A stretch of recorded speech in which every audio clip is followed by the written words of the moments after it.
ラマのシナリオが間に合わなくて、衣装合わせが中止になっちゃったの。Well, that's just what happens when you work for HBO. Cold opener for this one revealed a very, very significant little development.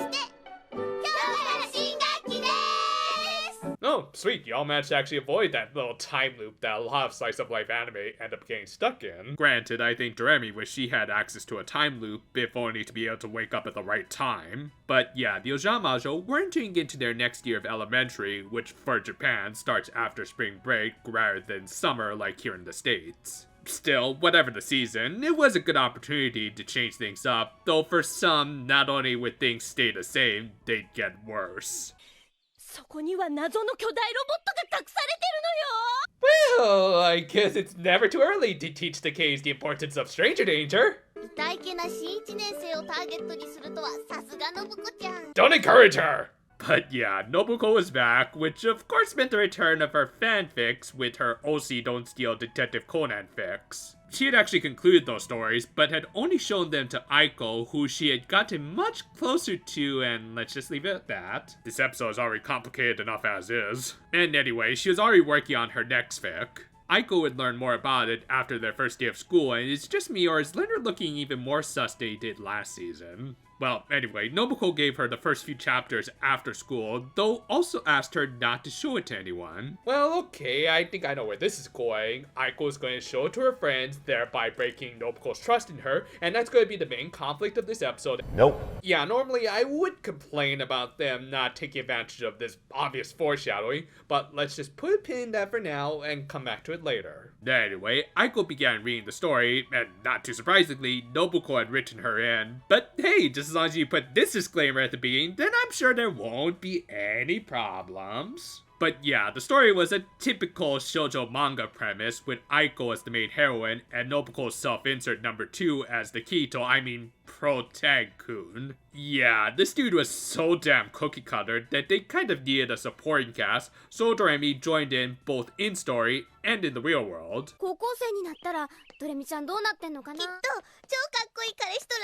Pretty sure that relationship isn't going to go anywhere. Meanwhile, in-story Doremi was a bit of a giant cock-blocker, as if magical girl anime don't have enough of those these days. Though, fortunately, the OTP managed to actually progress with their relationship, which at least puts them above a good chunk of the shoujo fluff these days. They even progressed to the point that they saw some boats together. Some, very pleasant-looking boats? No, that's not the adjective I'm looking for.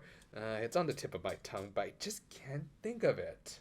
Eventually, Aiko reached the chapters with characters who likely weren't based off of anyone in particular, so like many of us, she began to project faces of people she knew onto the characters, and oh my god! Holy hell! Yeesh, and I thought Yubaba was disturbing. I mean, she still is, and is probably worse, but still it's a close second, I guess. Anyway, Protag-kun started to at least have some interesting backstory, with him being the heir to a super rich Zaibatsu that wasn't going to let him date a commoner. And when he tried to leave the family, they detained him. Well, okay, so what are they gonna do? Like lock him in his room or send him to the torture dungeon? Because did you know, Higurashi is the greatest love story ever told? Oh god, I might have just opened a huge can of worms. Anyway, as it turned out, Hazuki was the elder sister of Protag-kun, so she rescued him with, magic?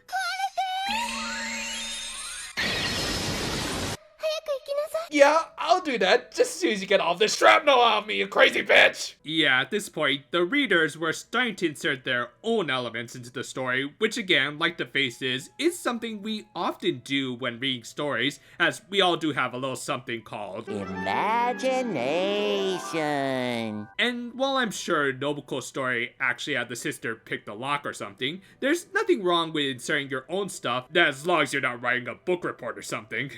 And in general, I actually really like this element of the episode, as it does encourage creative thinking, even while reading someone else's story. Besides, if this really is taking place in Hinamizawa, then something supernatural is bound to happen, and just as long as it doesn't involve a couple of lolis beating the hell out of each other across multiple dimensions, then I have nothing to complain about. Granted, they might have gone a little overboard, especially after Ompu joined in and threw in her own child star preferences, which just so happened to be soap operas.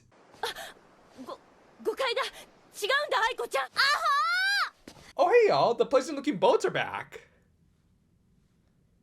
Why is the water turning red? Also, forget Nobuko's stranger danger face. Ompu's slasher smile here easily tops it. これから先どうなると思う？そうね。 Yeah, same Hana. I can already hear that song playing. But yeah, of course, this was the third act breakup from pretty much every soap ever, complete with a scene in the rain. It's all cliche as hell, and that's kind of what makes this whole episode entertaining, with them really playing up all of those old tropes that purposely don't fit in this particular magical girl anime's usual format. Not to say they couldn't try to do some more emotional moments, like this nicely done bit with the ending theme playing as fictional Aiko walked through the rain and several other vignettes reflecting on her situation. It was nicely done, and if I forgot what show I was watching, I would say it's generating some good drama. But then I'd get reminded what I'm watching as the rest of the Ojamajo rejoin the story and actually fully insert themselves by having their fictional counterparts help Aiko reunite with Protag-kun with magic. They performed the magical stage minus Aiko to give her some kangu jumps. Yeah, I honestly didn't even realize these were a thing that adults wear for exercise. I honestly just thought it was a new version of those ankle-breaking toys that we played with back in the 90s. And understandably, Nobuko thought that they were taking one too many creative liberties.